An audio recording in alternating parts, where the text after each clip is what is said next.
Kulong na yan, mga kurakot! Kulong na yan, mga buraot! Kulong na yan, mga buraot! Kulong na yan! Isigaw mo, katotohanan, isigaw mo. Pilipinas, huwag na tayong magbibiyak ng isang buwan. Isigaw mo, hostisya, isigaw mo, katotohanan, isigaw mo. Pilipinas, huwag na tayong magbibiyak ng isang buwan. Isigaw mo, hostisya, isigaw mo, katotohanan, isigaw mo. Pilipinas, gising! Huwag na tayong maging bihag ng iisang upuan. Tutusin, hindi lang naman kaming mga kontraktor ang nakikinabang dito. Marami din sa inyo, mga politiko, ang nagpapataba ng bulsa sa pangungurako. Kawawa po talaga ang mga mamamayang Pilipino kasi ninanakaw lang natin ang kaban ng bayan. Sino umaahon tayo ba?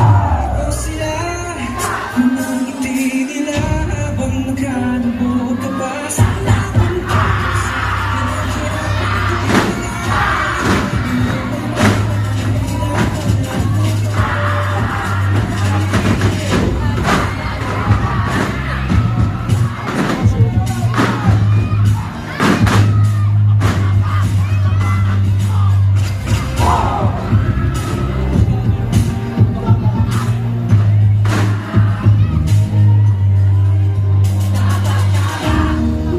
Ang totoo, may hati-hati yan mula sa pinakamataas hanggang sa mga nasa gilid lang ng sistema.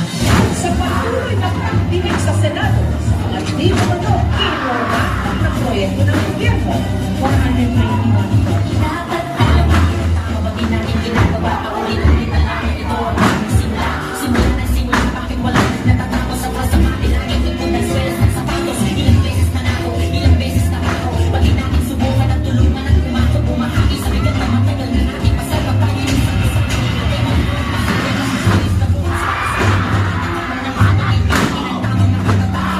Sa balon, huwag na tayo magpautol ng sa ating ang pangyarihan.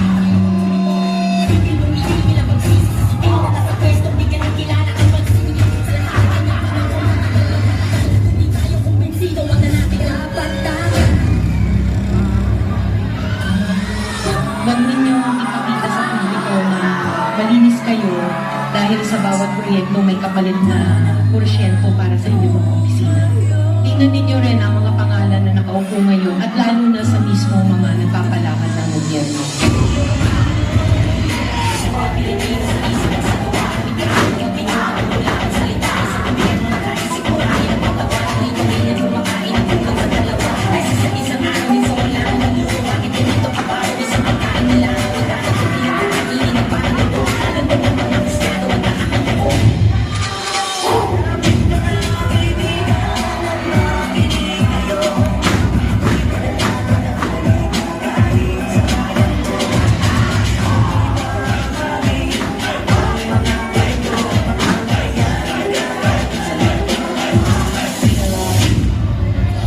Noong isang taon pa naisiwala na may mga mali-malefang pera, codename basura, na i-deliver daw sa ilang mga politiko na naglalaman di mano ng hindi lang trilyones, kundi bilyones na kickback mula sa pondo dapat ng bayan.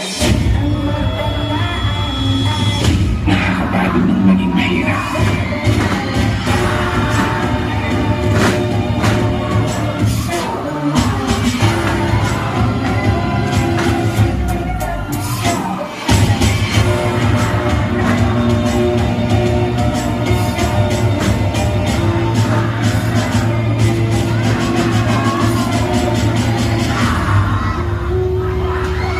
Pera ng taong bayan, pero tayo ang nakikinabang. Hindi ba tayo nahiya? Ang mga mahihirap mas lalong naghihirap.